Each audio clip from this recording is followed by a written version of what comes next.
Bom, pessoal, dando sequência então ao que eu falei, oração, aqui em azul está destacado. O que é uma oração? É todo enunciado linguístico dotado de sentido, porém há necessariamente a presença do verbo ou de uma locução verbal. Aí vocês têm um exemplo ali. Os garotos adoram ir ao cinema. Ao cinema depois do clube. Então aqui, ó, adoram ir, é uma locução verbal. É importante que vocês deem uma retomada, né? O que é uma locução verbal mesmo? O que é um verbo mesmo? É uma ação, é uma palavra que ela exprime uma ação, tem até fenômeno da natureza, um estado também, né? Por exemplo, fulano de tal está doente, é um estado, o verbo está. E aqui eu tenho uma locução, adoram ir, que significa uma ação só, ela tem uma ideia de uma ação só, eles adoram ir ao cinema. Aqui eu tenho mais dois exemplos que eu tirei da lei para vocês. A adoção depende do consentimento dos pais ou do representante legal do adotando. Aqui eu tenho o verbo depende. Nenhuma criança poderá viajar para fora da comarca onde reside. Então, vendo que eu tenho aqui uma locução verbal, poderá viajar, e aqui mais um verbo, reside. Esse poderá viajar, ele tem a ideia de uma ação só, por isso que é uma locução verbal. E aqui eu tenho outro verbo, reside. Quer dizer que se uma oração precisa de um verbo ou de uma locução verbal para existir, eu tenho duas aqui, ó. Por isso que eu coloquei uma barra depois do comarca. Nenhuma criança poderá viajar para fora da comarca, barra. Ali eu tenho uma oração. É um enunciado que se construiu em torno dessa locução verbal. Poderá viajar. E aqui, depois da barra, tenho mais uma oração. E a frase nem terminou ainda, tá? Onde reside, onde essa criança reside. Eu tenho mais um verbo, mais uma oração.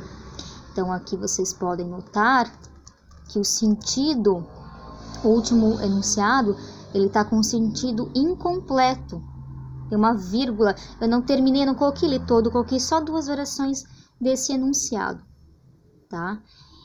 Diferente das frases, nem sempre as orações possuem sentido completo. Os dois primeiros exemplos, sim, eles possuíram um sentido completo, porque foi um enunciado com apenas uma oração, apenas um verbo. Os garotos adoram ir ao cinema e depois ao clube. E a adoção depende do consentimento dos pais ou do representante legal do adotando. Certo. Já o segundo enunciado, não. Tenho duas orações e nem terminou meu enunciado aqui. Resumindo, então, antes de vocês tentarem fazer as atividades que eu coloquei para vocês, encontrarem os verbos e dizer quantas orações que tem em cada enunciado abaixo, pegar o meu quadro aqui e vou colocar.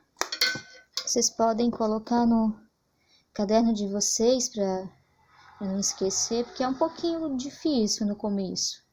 Então é bom tentar simplificar um pouquinho mais. Então, para haver oração, eu preciso de um verbo ou uma locução verbal. Verbo ou locução verbal.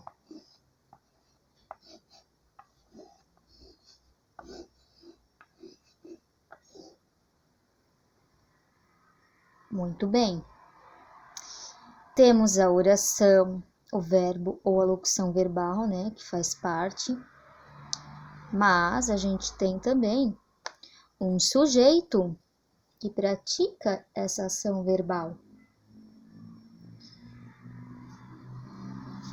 E aí a gente vem com sujeito e predicado. Deixa eu pegar aqui o outro arquivo que eu tenho, fechar esse. Aqui.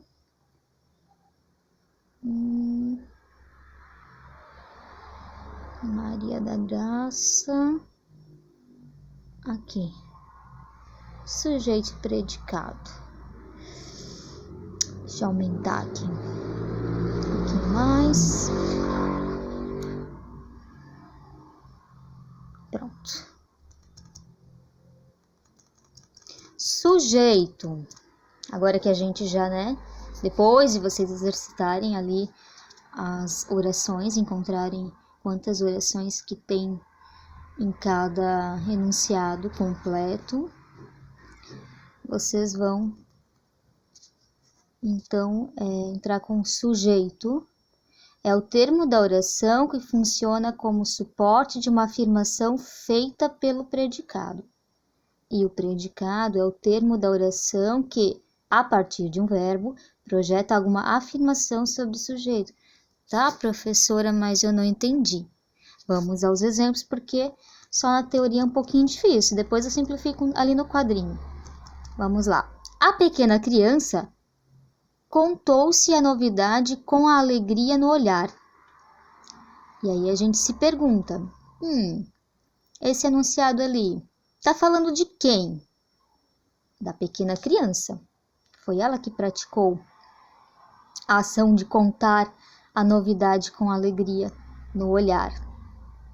Então aqui, eu tenho o termo que funciona como suporte de uma afirmação feita pelo predicado, que projeta uma afirmação sobre esse sujeito. Outros exemplos. A adoção depende do consentimento dos pais ou do representante legal do adotando. A adoção, estamos falando dela. O sujeito nem sempre é uma pessoa, pode ser qualquer coisa que a gente tenha noção que seja um nome, um substantivo, ou algum pronome que a gente tenha noção que seja um ser, ele é um ser, uma coisa. A adoção, é sobre a adoção que a gente fala. O restante ali, o predicado, é uma informação que a gente tem da adoção, que ela depende do consentimento dos pais ou do representante legal do adotando. Outro exemplo, nenhuma criança poderá viajar para fora da comarca. Tá, de quem a gente está falando? De qual ser? De nenhuma criança. Esse ser aqui que não poderá viajar, aqui a gente tem a informação, não poderá viajar para fora da comarca. Em outras palavras, o sujeito é o ser de quem se fala e o predicado é a informação sobre o ser. Sujeito.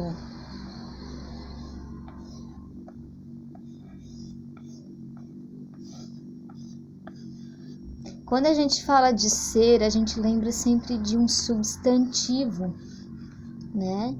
Geralmente o núcleo do sujeito, palavra mais importante. Então, nessa expressão assim, o cachorro, a comida, o carro, a professora, o aluno, a gente tem ideia de seres, nem todos são humanos, o cachorro não é humano, a comida também não, o professor e o aluno já sim.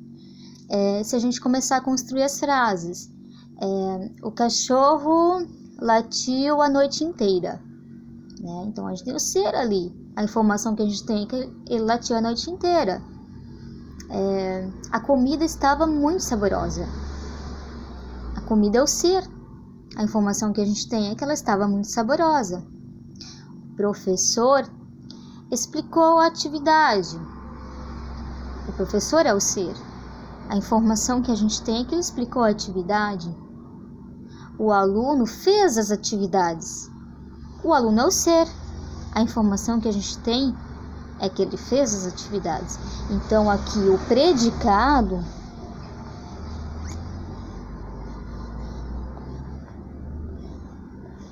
predicado é a informação. Vou colocar aqui embaixo. Informação. Oi? Aqui. Informação. Certo, galera? Eu vou finalizar por aqui. Eu espero que todos tenham um bom estudo, consigam resolver lá as atividades. Qualquer dúvida, podem me chamar, me mandar um e-mail.